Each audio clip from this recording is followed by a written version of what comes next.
you have to fight. That has always been the story. There's a battle going on right now to decide how our civil liberties and our constitutional protections apply to this new place, the internet.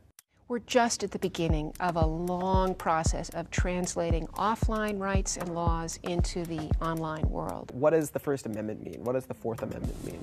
How does our Constitution work in this space where it's never been applied before? There's a great risk that personal privacy is subject to the whims of a few companies. We have the right as American citizens to have this sort of free and open communication, to share what we think, what we feel, what we've created. And I think that's a huge part of our culture. We have to make sure that good questions are asked in every public forum of the people who purport to represent us about what we care about the internet. Any kind of freedom, any kind of rights we've ever had in this world have only come because we fought for them. If we were in Europe, we'd be marching in the streets over this. My fellow Americans, ask not what your country can do for you, ask what you can do for your country.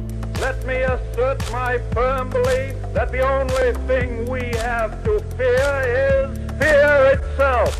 Mr. Gorbachev, tear down this wall. Free at last! Free at last! Thank God Almighty!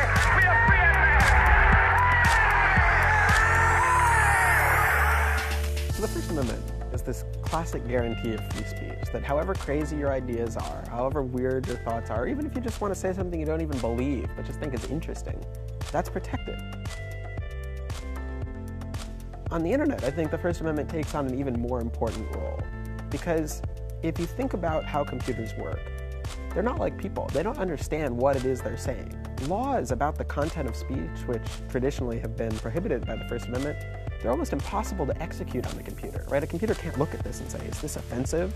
You know, a computer can't look at something and say, does this upset the government? There's been a habit, actually, of handing over information to law enforcement with very little process. The danger here is that we make laws that are so restrictive, they prevent people from doing original things. They prevent people from having new ideas, new expressions, and new inventions. If you have laws saying that kind of speech is illegal, it makes it impossible for the internet to work, right? Dozens of copies are made just in the most inconsequential task. And if every time the computer has to stop and say, huh, is this illegal? The internet would fall apart. It would just be impossible to do. The whole critical importance of the internet is the way it enables creativity, the way it enables inventiveness and innovation. Right now, we have very old-fashioned statutes in the United States that don't adequately take into account what the internet is or what it's capable of. And frankly, we have a lot of people on Capitol Hill who don't understand what the internet is.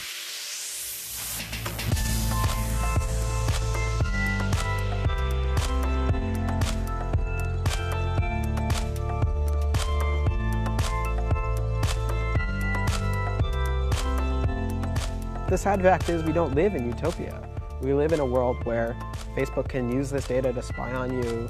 You know, they sell it to advertisers and future employers. There's all sorts of bad consequences that can happen by handing over every detail of your life to a private company and giving up your rights to it.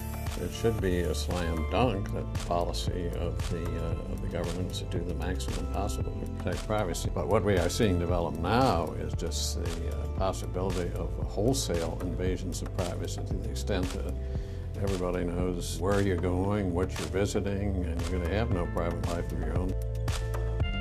Cell phone companies are turning over millions of records on their subscribers to law enforcement with very little process. This should call for uproar from the populace. It's really fun to check in on Foursquare and say, oh, here, I'm at this bar. But you do that enough, and you can start to draw a picture of exactly where you are all day, right? Of where you've gone and where you've been. All of this stuff that seems innocuous individually can be put together in a pretty terrifying profile of you. The reality is today that there's an automatic dossier on each and every one of us ready to be compiled. If we have no way of knowing when power is abused and holding that abuse accountable, then democracy is on pretty shaky ground, I should say. That when you're telling Facebook, Facebook is bound by law to tell the government.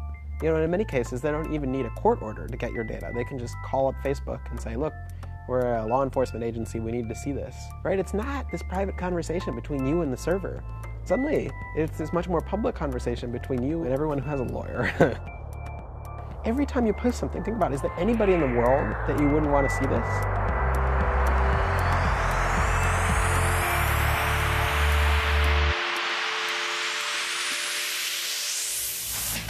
You gotta get involved. It's amazing how few real people, real voters have to show up and tell their member of Congress, this is important for a member of Congress to care. We have to have a good national discussion. We have to have legislation. We have to have the Federal Communications Commission, the Federal Trade Commission working to protect privacy, but they have to have that strong push from the Congress and the legislation enactment. In every part of America, internet policy should be part of the debate, part of the election process for every single congressional representative. And we have to make this an election issue. Without making an election issue, the people on the Hill are never going to respond to us. You have to fight. That has always been the story.